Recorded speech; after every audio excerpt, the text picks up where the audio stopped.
महाराज जी, सबसे पहले तो मैं आपसे जानना चाहता हूँ, आपकी जो एक यात्रा रही है, लोगों ने, मुझे पता है कि आपके करीबी ने बहुत करीब करीब से देखा है, लेकिन और भी जो लोग हैं वो भी आपके बारे में बहुत कुछ जानना चाहते हैं। आपकी कानपुर की पैदाइश है, आप कानपुर के एक पास में ही एक गांव है, वहाँ पर आपका जन्म हुआ। तो किस तरह का माहौल था और परिवार में कौन कौन लोग थे? कैसे वेद और शास्त्रों की तरफ आना हुआ आपका? मुझे लगता है कि सब निर्धारण परमात्मा करता है। यात्रा तो बस इतनी सी है। मुझे लगता है कि कल जन्म लिया और आज भगवान का नाम करने का अवसर मिल रहा है। वास्तविकता में मेरा जन्म ननिहाल में हुआ और मैं अपने नाना जी का बहुत लाडला, और मुझे बिल्कुल नहीं पता था कि मुझे संस्कृत में पढ़ना पड़ेगा या ऐसी कोई शिक्षा लेनी पड़ेगी। मेरे पूरे के पूरे वंश में, कुटुंब में, परिवार में कहीं दूर दूर तक ऐसी कोई स्थिति नहीं थी। यद्यपि हमारे पूज्य बाबा श्री के नाम से महावीर पंचांग निर्माण होता है और उनको लोग बहुत स्नेह करते थे, बहुत मानते थे। लेकिन हमारे नाना जी क्योंकि जिम्मेदार थे, तो उनके पास अकूत संपत्ति, अकूत प्रेम और अकूत लोगों का स्नेह खूब मिलता। तो मैं तो अगर वास्तविकता में देखो तो बचपन में मतलब थोड़ा सा बिगड़ा हुआ बच्चा, और मुझे एकदम भी कोई इंटरेस्ट नहीं था इस दिशा में कि मुझे यहाँ जाना है। लेकिन भैया वो तो कहते ना, श्री रामचरितमानस कहती है, होई है वहाई जो राम रचि राखा, को करि तर्क बढ़ावई शाखा। कुछ पता थोड़ी होता है। हम सोचें आकाश को, प्रभु पटवई पाताल। हमारे नाना कहा करते थे, मन सोची नहीं होत है, प्रभु सोची तत्काल। हम सोची आकाश का, प्रभु पटवई पाताल। तो हम तो चिंतन कर रहे थे कि भाई हमारे नाना जी जिम्मेदार हैं, उनकी वजह से प्रधानी होती है, तो हम सोच रहे थे हम तो विधायक बनेंगे। अच्छा, हाँ जी, राजनीति में जाने का हाँ, हम सोचा तो विधायक बनेंगे, हम तो सांसद होंगे, हम तो पता नहीं क्या होंगे। लेकिन अचानक हुआ क्या, मेरा प्रेम मिठाई की तरफ बहुत है। जी। मतलब ये एक भारी कमी है। ऐसा लगता है कि कुछ मीठा मिला और कुछ देसी चीजें मिली तो सब किनारे लगने लगता है। मतलब आप ऐसे समझो कि मैं गुड़ और मूंगफली ताजी भुनी हुई खाने के लिए मैं 200 किलोमीटर दूर तक अपने मामा के ससुराल सिर्फ इसलिए जाया करता कि उनके यहाँ मूंगफली वो ताजी निकलती खेत में और तुरंत वो आग लगा देते उसमें, और वो एक तरफ मतलब बिल्कुल मुलायम है, एक तरफ वो बिल्कुल अभी ताजी निकली है, अभी उसमें हरियाली है, और उसमें तत्काल आग लगा दी और वो गर्म हो गई, वो भुंज गई।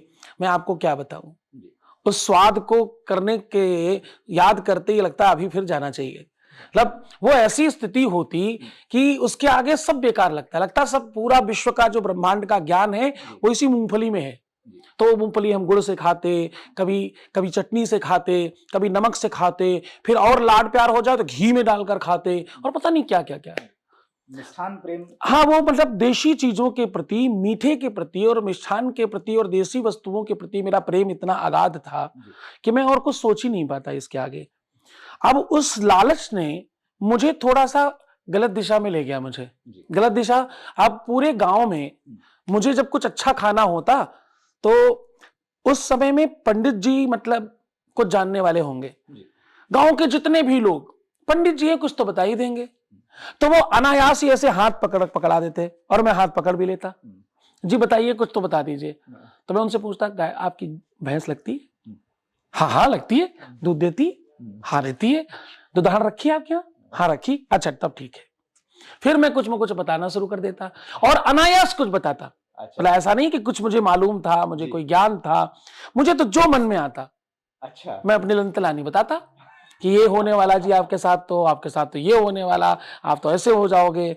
और मेरा सारा का सारा जो टारगेट है वो दुधान तक जाना है। अच्छा, उस दुधान का दूध निकलवा लेना है आपसे। अच्छा, तो मैं खूब प्रसन्न करूंगा तब तक जब तक वो दुधान का दूध मुझे मिल ना जाए। और अधिक प्रसन्न इसलिए करूंगा क्योंकि दुधान के ऊपर का मुझे वो मलाई भी चाहिए। तो उस कारण से मैं पूरे के पूरे गांव में खूब प्रसिद्ध होने लगा कि भाई वो बता देता है।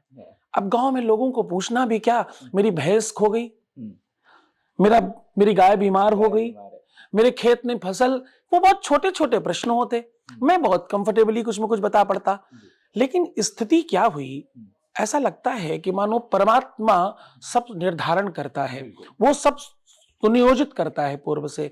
मैं जो बताता, मुझे लगता कि मैं लंतलानी कर रहा हूं। लंतलानी मतलब मनगढ़ंत, कपोल कल्पित, अपने से बनाए हुए शब्द, वो हम तो बताते, लेकिन वो सारे के सारे सत्य होते, वो सच्चाई ही बयां मैं जिसको भी कुछ बताता वही होता जो वो चाहते हैं या उनके साथ होने वाला है। ये बढ़ते बढ़ते बढ़ते बढ़ते हमारे स्कूल में पहुंच गया, मांटेसरी स्कूल। वो 15 के पहाड़ा को याद करने में 15 दिन लगा मुझे। 15 दूना 30, 3 45, चौको 60, 25 75, छक्का 90। वो याद करने में मुझे 15 दिन लगता, क्योंकि मैं उधर मेरा फोकस ही नहीं, मेरा सारा का सारा फोकस, हाँ बढ़िया खोया बने, उसमें गुड़ डाल के कैसा लगता है, अच्छा चीनी डालें तो क्या स्वाद आएगा, अच्छा एक बार मिश्री डाल के खाया जाए तो कैसा लगेगा, मेरा सारा का सारा उधर। और मैं खूब गोल मटोल, मतलब उसमें एक्सपेरिमेंट, उसी में, हाँ देशी घी ठंडा खाएं तो कैसा लगेगा, गर्म करके खाने में क्या स्वाद आता है, मैं तो उसी में, मतलब उसी में था। ताजा दही अगर जमाया जाए क्या स्वाद होगा, उसको मत करके तुरंत ही लिया जाए क्या स्वाद होगा, मैं तो उसी में रहता। मुझे तो पढ़ाई की तरफ क्या। एक अच्छी चीज ये थी कि मुझे ये मालूम है कि अगर कल मुझे आप कुछ पूछने वाले हो और मैं रात्रि में चाहूं तो मैं रात्रि में किसी तरह से फटाफट फटाफट करके कोशिश करूं तो मुझे याद जल्दी होता। ये बात भी आगे सबको पता थी, हमारे टीचरों को। ये हमारी गांव वाली जितनी भी हमारी अपनी लीलाएं थी, हमारा अपना कृत्य था, हमारे द्वारा किया हुआ ये कर्म, ये धीरे धीरे धीरे धीरे कहते हैं भैया कर्म नहीं छूटता तुम्हारा, ये पीछे पीछे हमारे स्कूल तक पहुंच गया। अब हुआ यूं कि हमसे टीचर लोग भी पूछने लगे कभी कभी, उनके यहाँ कुछ गड़बड़ होता तो मुझे तो अंदर पता ही है कि मुझे कुछ नहीं मालूम, पर मैं किसी को बताता इसलिए नहीं कि मुझे लगता कि भाई ये तो बचने का बढ़िया चांस है। आज पहाड़ा याद नहीं है, आज गिनती याद नहीं है, आज तुम्हें कखारा याद नहीं है, आज तुम्हें इंग्लिश का कोई पोयम, कुछ भी ऐसी चीज याद नहीं है, तो उससे बचने का बढ़िया साधन है। तो मैं किसी न किसी टीचर की तरफ देखता रहता कि कोई आ जाए और मुझसे कुछ पूछने के लिए मुझे ले जाए यहां से, तो मैं इससे बच जाऊं। ये बढ़ते बढ़ते बढ़ते बढ़ते स्कूल में खूब बढ़ गया। अब स्थिति ये कि मैं जब पढ़ने जाता तब मुझे स्कूल के बाहर 1-2 लोग मिल जाते, और मैं वहां से निकलता तब मुझे 1-8 लोग मिल जाते। ये बात मेरे नाना जी के कान में पहुंची, तो नाना जी ने पूछा क्या चक्कर है ये, क्या चल रहा है ये? मैं तो छोटा, मैंने कहा देखो सही बताऊं तो सब दूध दही घी मक्खन मलाई यही चल रहा है, चल और कुछ नहीं रहा है। तो नहीं क्या है, क्या ये क्या करते हो भाई, क्यों ऐसे काम करते हो, तुमने कहीं पढ़ा नहीं, तुम्हें कुछ मालूम नहीं है, तुम्हें कुछ इसका ज्ञान नहीं है, तुम ऐसे क्यों कर रहे हो, गलत बात है। कहाँ है तो गलत, लेकिन और घर में क्या कमी है? हम कहा घर में हर दिन थोड़ी होता है, बाहर हर समय मिलता है, जिस समय चाहो जिस टाइम पर चाहो, इनके घर में नहीं उनके घर में। तो उन्होंने कहा अच्छा क्या बताते हो, बताओ मुझे। हमारे कल 750 रुपए हमारे वो एक संदूक रखते थे, बोले उससे निकल गए, बताओ किसने लिए। कहा मुझे पता थोड़ी, मैं तो ऐसे, आपको तो पता है मैं ऐसे बताता हूँ। बोले अच्छा चलो तुम ऐसे ही बता दो, मुझे भी ऐसे बता दो कहाँ गए होंगे। मैंने कहा देखो मैं तो बताता हूँ वो लालच में बताता हूँ, तो मेरे मन में कुछ आ जाता है, अभी कुछ आ ही नहीं रहा है, छोटे बच्चा, हाँ कि मुझे तो लालच में आता है, ऐसा कुछ आ ही नहीं रहा है। तो बोले अच्छा ठीक है। अच्छा, ये जो प्रसंग आप बता रहे हैं जी, मतलब उस वक्त आपकी उम्र क्या रही होगी? मैं उस समय 3rd में था। अच्छा, हाँ मतलब कक्षा 3 की बात है। तो उन्होंने कहा अच्छा ठीक है, एक दुकान का नाम लिया कि वहां की मिठाई लाकर खिलाऊंगा, वो बड़ी पसंद मुझे, वो मिठाई मंगवाऊंगा आज शाम को आ जाएगी। अपने छोटे वाले पुत्र को, हमारे छोटे वाले मामा जी को कहा जाओ मिठाई ले आओ। मैंने कहा अच्छा ठीक है, पैसे यहीं के रखे होंगे। अरे बोले कहाँ रखे हैं, ठीक से बताओ, जैसे बताते हो वैसे बताओ, बिल्कुल शर्माओ मत, कोई बात नहीं बताओ, हम कुछ नहीं कहेंगे। अरे हम कहा क्या बताएं, छोटी मामी ने लिया है। और वो छोटी मामी खड़ी है, मैंने कहा लिया है, तुमने कहा लिया तो है, आपके वो संदूक में रखा है, काली वाली संदूक में साड़ी के नीचे देखो वहीं रखे। देखा गया वही निकला।